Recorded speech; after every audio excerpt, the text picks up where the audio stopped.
But 3 days later it will begin to rot, and then the smell becomes overpowering. As though I was going to throw up. My throat is very irritated if I don't wear the mask. These images were filmed in Guadeloupe, one of France's overseas territories in the Caribbean Sea. For several years now, beaches throughout the Caribbean have become infested with stinky brown seaweed. It's called Sargassum, and it's affecting not just the environment, but also the economy. Local residents are worried about effects on their health, too. Our reporter Gaël Faure went to meet Romeo, a restaurant owner whose business is struggling.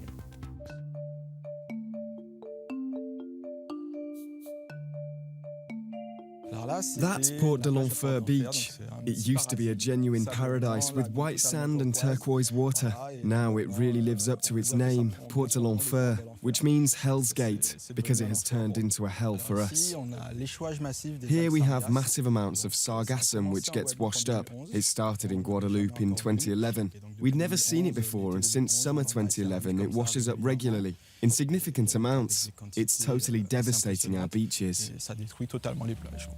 This type of sargassum grows off the coast of Brazil, where it feeds off waste that flows from the Amazon River into the ocean.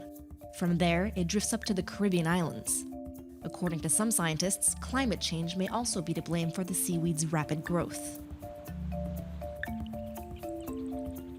We've closed each summer since 2011, and so far in 2015 we've remained closed for more than 6 months. We've lost customers because the beach cannot be used, and the H2S gas emissions have forced us to close because the smell emitted is so unbearable. This is caused by the hydrogen sulfide that is released when the seaweed starts to rot. It smells exactly like rotten eggs. But this gas doesn't just smell bad. In high concentration, it can also cause health problems. You're wearing a gas mask? Yes. Why? Because I have asthma and I can no longer breathe the air. Did your doctors tell you this was due to the sargassum? Yes, because I wasn't as ill before. When I come here, I feel queasy, as though I was going to throw up. My throat is very irritated if I don't wear the mask. So I better not keep you too long. Yes, thank you. The family-owned business is deeply in debt. Romeo and his parents have asked the authorities for help, but the Environment Ministry in Paris told them to ask the local authorities, who haven't responded.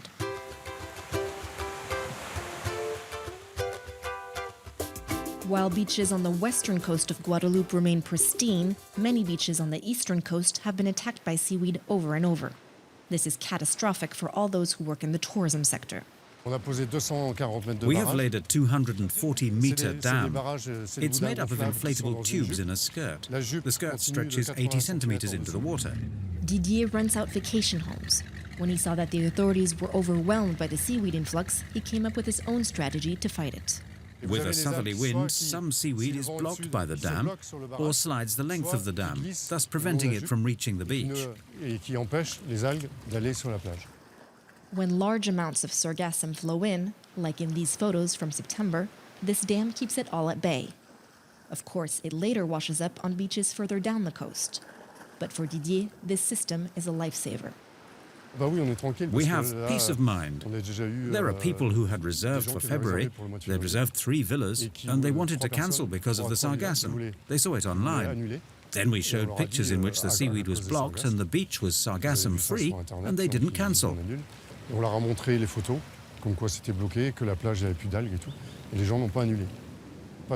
are no subsidies. We asked, but the local authorities don't have any money. In total, it's costing us 30,000 euros of our own money. The dam works well here, but it wouldn't work on other beaches where the currents are stronger. Those who work in tourism aren't the only ones complaining about the sargassum. People who live near the most affected beaches are furious. Jean-Louis lives 100 meters from Galba Beach. The sargassum sometimes washes up every day and sometimes every 2 weeks. But when it comes, we know that 3 days later it will begin to rot, and then the smell becomes overpowering. Beach access and swimming are banned. So we're not allowed to be here? No, we aren't supposed to, but I live here. Right. Like everyone who lives near the rotting seaweed, Jean-Louis has noticed that metals in his home are rusting very quickly. Voilà, une pièce de 2 euros. A €2 coin. It is definitely a €2 coin. If I turn it over, Elle est comme it looks ceci. like this. Donc, So on you leave it l'expose out here pendant for une about dizaine 10 de jours. days and it turns totally Là, ça black. devient une pièce toute noire. Vous allez bien? In the neighborhood, there are lots of complaints about broken appliances. I am losing everything in my home. I have lost 4 televisions. Each time I take one to be repaired, they say it cannot be repaired because of the sulfuric acid in the Sargassum. It destroys everything.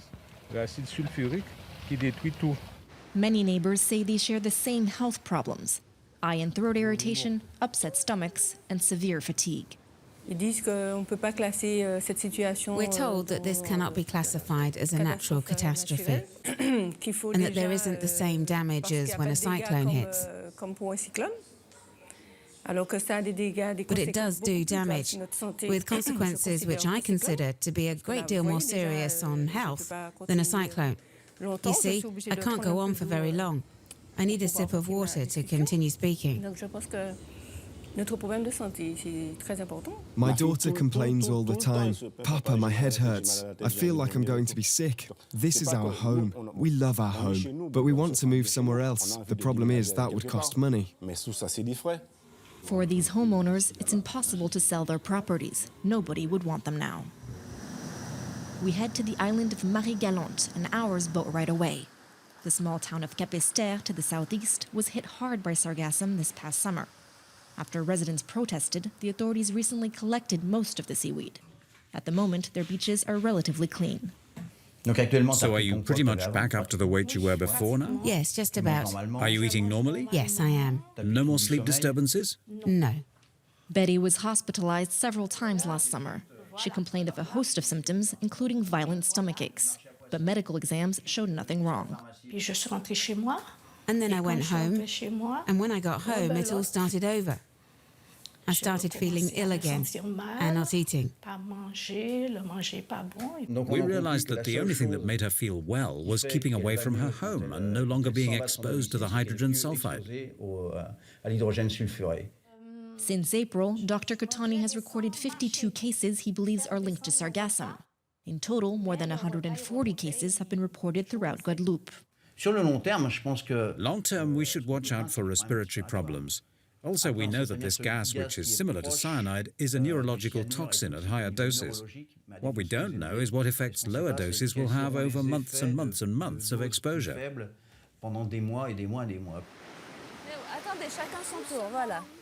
For sea turtles, the risks posed by Sargassum are more evident. The seaweed can asphyxiate their babies. These are baby turtles that were tangled up and that people picked up on beaches during weekends when there was a lot of sargassum, you know? That yellow seaweed you see everywhere. We're going to release them on the beach over there, okay? It's not the beach where they were caught, because if we release them on the Gosier side, where there is still sargassum, they'll get stuck in it again, or find themselves in water with less oxygen.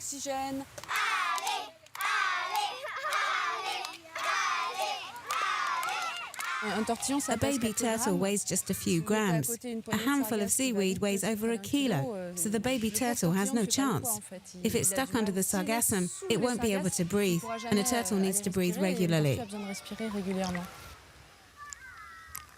For now, the countries affected by Sargassum haven't found a way to attack the problem at its source, so they're treating the symptoms.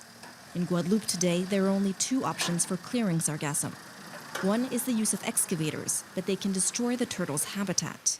The other is the green brigades, who pick up the seaweed by hand. There are 100 workers for all of Guadeloupe.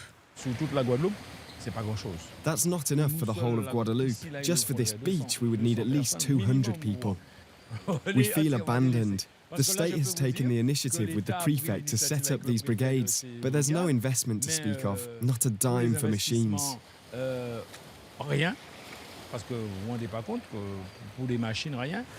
These employees work 5 mornings a week, but with the heat reaching 35 degrees Celsius, they have to take frequent breaks. The cleanup progresses very slowly. I've noticed that to begin with, people work very hard, but little by little they see that the seaweed comes back, so that demotivates them. The beach is never fully clean. Even when it looks clean, they'll take a 30-minute break and it's already full of seaweed again. Private companies are starting to develop more efficient ways to collect sargassum, like this boat dubbed the Sargator. It's the only solution because the Sargator collects out to sea, and when you collect at sea, the beaches are not affected at all. Tourists can keep using the beaches without being bothered by the Sargassum. This type of machine has piqued the authorities' interest. The Environment Agency has launched a call for projects, allocating 800,000 euros to test new ideas for collecting seaweed, as well as ways to recycle it. Finalists include several projects for capturing sargassum out in the ocean. We're focusing on methods that allow us to hold back the sargassum, as well as ones which help divert it into a given area for gathering and collection later. The aim is not to collect seaweed which might never wash up on our shores, so we plan to take action just a few hundred meters from the coast, but not beyond. The first tests are planned for this winter. Guadeloupe's residents may have to wait a while until a miracle solution is put into action. Our Observer Romeo, however, may not have a lot of time left.